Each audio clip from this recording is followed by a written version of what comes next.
کوڕەکەی نەجمەدین ئەربەکان گورزێکی گەورە لە ئەردۆغان دەدات و تۆڵەی باوکیشی لێ دەکاتەوە. پارتی ڕەفاهی ئیسلامی عەرشی ئەردۆغان دەهەژێنێت. ئەم کاتتان باش، مانشێتی ستاندەرتان پێشکەش دەکەین. بە پێی ئەنجامە سەرەتاییەکانی هەڵبژاردنەکانی دوێنەی شارەوانیەکانی تورکیا، ڕەجەب تەیب ئەردۆغان سەرۆکی ئاک پارتی دووچاری شکستێکی گەورە بووە. ناوبراو لە پەیامی دوای هەڵبژاردنەکەدا دانی با شکستەکەی داناوە وتی ئەنجامەکان بە دڵی ئێمە نەبووە.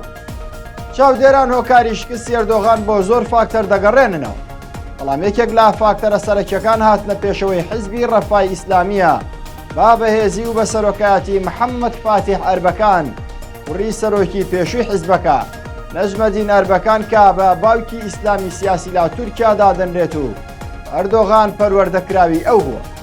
پارتی ڕەفا توانی لە سەدا 6 دەنگەکان ببات و 6 شارەوانی بەدەست بهێنێت. محەممەد فاتیح ئەربەکان بە سیاسیەکی دووربیندا دەنرێت و ئێستا چاوێکی زۆری لەسرە و پێدەچێت حیزبەکەی لە داهاتوودا ئەگەر لە ئەزمموی بەڕێوەبردننی شارەوانەکان سەرکەوتوو بێت، ئەوا ببێتە هەڕەشەیەکی جددی لەسەر ئەکەپە و خودی ڕەجەب تەیب ئەردۆغان.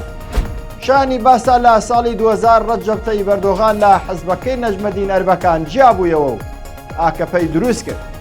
بەم هۆیەشەوە شکستێکی گەورەی دووچاری حیزبی ڕەفا کرد. چاودێران پێیان وایە ئەوەی ئێستا محەممەد فاتیح دەیکات تۆڵەکردنەوەی باوکێتی وا بە گوێرەی پێشبینیەکان چاوەڕێ دەکرێت لە هەڵبژاردننی داهاتوو دەنگێکی زیاتری محافزکار ئیسلامیەکان ببات، ئەوانەی کا بەهۆی نەبوونی بەدیلی تر دەنگیان دەدا بە پارتی داد و گەشەپێزان و ئەردۆغان.